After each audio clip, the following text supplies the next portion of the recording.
You, John Fitzgerald Kennedy, do solemnly swear. I, John Fitzgerald Kennedy, do solemnly swear. That you will faithfully execute the office of President of the United States. That I will faithfully execute the office of President of the United States. And will, to the best of your ability. And will, to the best of my ability. Preserve, protect, and defend the Constitution of the United States. Preserve, protect, and defend the Constitution of the United States. So help you God. So help me God.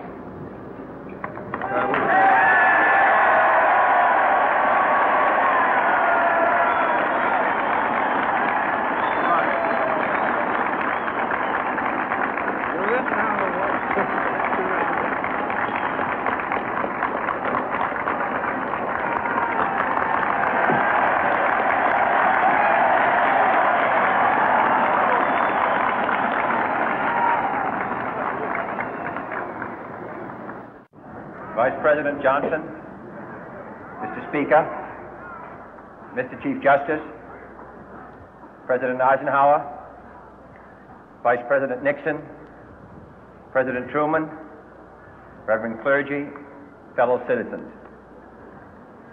We observe today not a victory of party, but a celebration of freedom, symbolizing an end as well as a beginning, signifying renewal as well as change.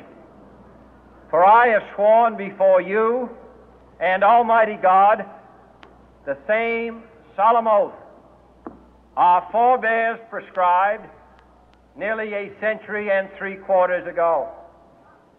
The world is very different now, for man holds in his mortal hands the power to abolish all forms of human poverty and all forms of human life.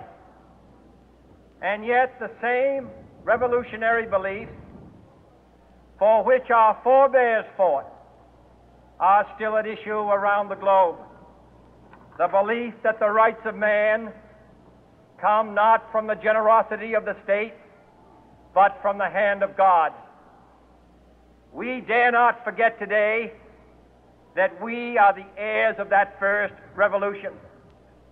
Let the word go forth from this time and place to friend and foe alike that the torch has been passed to a new generation of Americans born in this century, tempered by war, disciplined by a hard and bitter peace, proud of our ancient heritage, and unwilling to witness or permit the slow undoing of those human rights to which this nation has always been committed and to which we are committed today at home and around the world.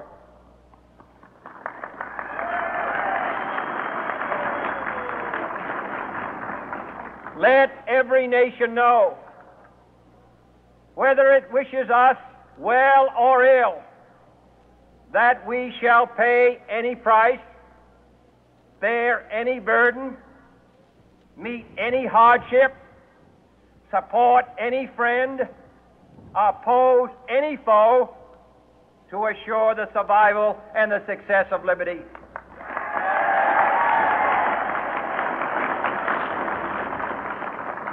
This much we pledge and more. To those old allies whose cultural and spiritual origins we share, we pledge the loyalty of faithful friends. United, there is little we cannot do in a host of cooperative ventures. Divided, there is little we can do, for we dare not meet a powerful challenge at odds and split asunder.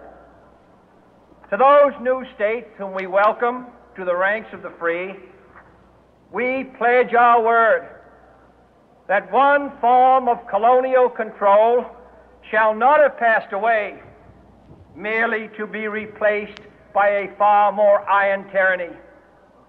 We shall not always expect to find them supporting our view, but we shall always hope to find them strongly supporting their own freedom, and to remember that in the past, those who foolishly sought power by riding the back of the tiger ended up inside.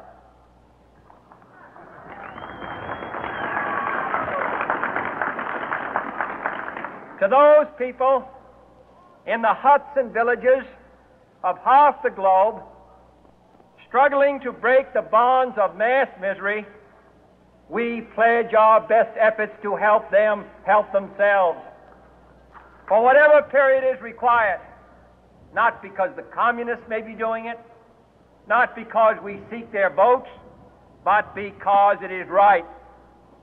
If a free society cannot help the many who are poor, it cannot save the few who are rich.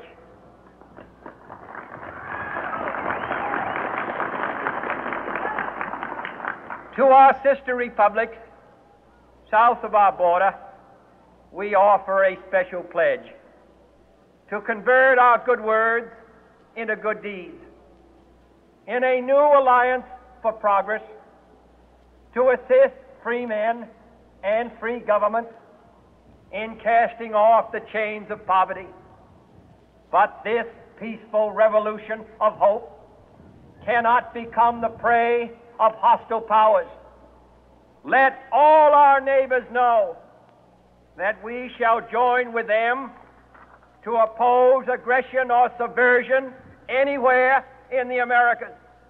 And let every other power know that this hemisphere intends to remain the master of its own house.